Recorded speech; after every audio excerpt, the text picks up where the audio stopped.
Welcome to Bite-Sized Theology with Pastor Eric. Today I want to show you how to make the greatest cup of coffee in the world. Well, at least in this house. But it always starts with finding the best coffee, and in fact, the best coffee is the kind you like. So try it out. Try coffees. You'll end up liking some of them, not so much other ones, but that's how you zero in on all the things you do like. So one of the coffees that we like here in our local area is called Light Bright. And this is a blend called El Salvador, and I tried it at their restaurant the other day, and it was fantastic, so I grabbed a bag of coffee to go. But for our coffee, to brew a 10-cup pot of coffee, it takes about a half cup of beans, and so we have just a half a cup measuring cup dedicated to our coffee making process. So we get it right every time, and then it tastes consistently good all the time. We put it in the grinder, crank it, and we'll see you on the other side of grinding.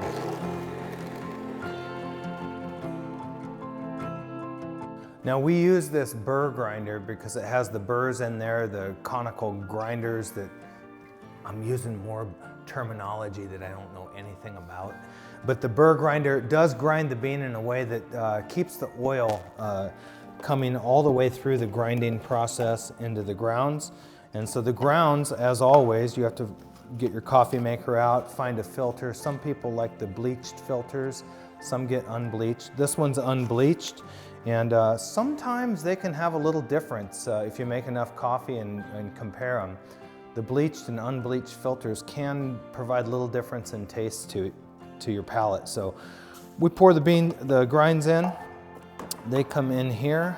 Cap goes on this maker, and then we pour some water in. Some people use distilled water. Some people use purified water. We just use tap water. Got pretty good water in our area, and get the lids on and the caps on. And for us, we just push the pot in, and we get about 7 minutes brew time.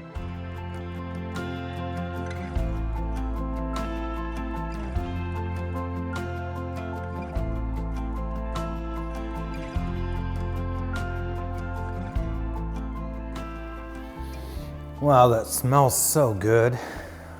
Reminds me of 2 Corinthians. Paul writes to the church. He says our lives are like a fragrance rising up to God. And one thing's for sure about coffee in the morning, the brewing of coffee, the fragrance is tremendous. And it gives me a reason to think for a few minutes about my own life, and maybe you think about your life and what it looks like and what it smells like to the world around us. Does it rise up like a fragrance of God's love and grace and mercy, forgiveness?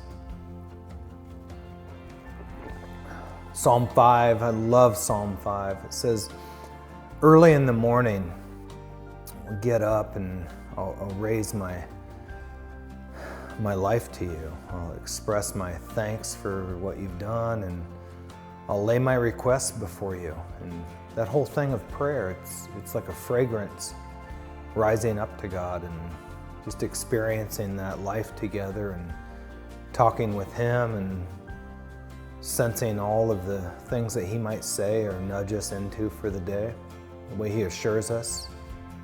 And I think it's a lot like the few minutes that we might spend in that quiet place drinking a cup of coffee and thinking about what our life's going to look like and smell like today to the world around us. So that's a cup of coffee and a bite-sized piece of theology.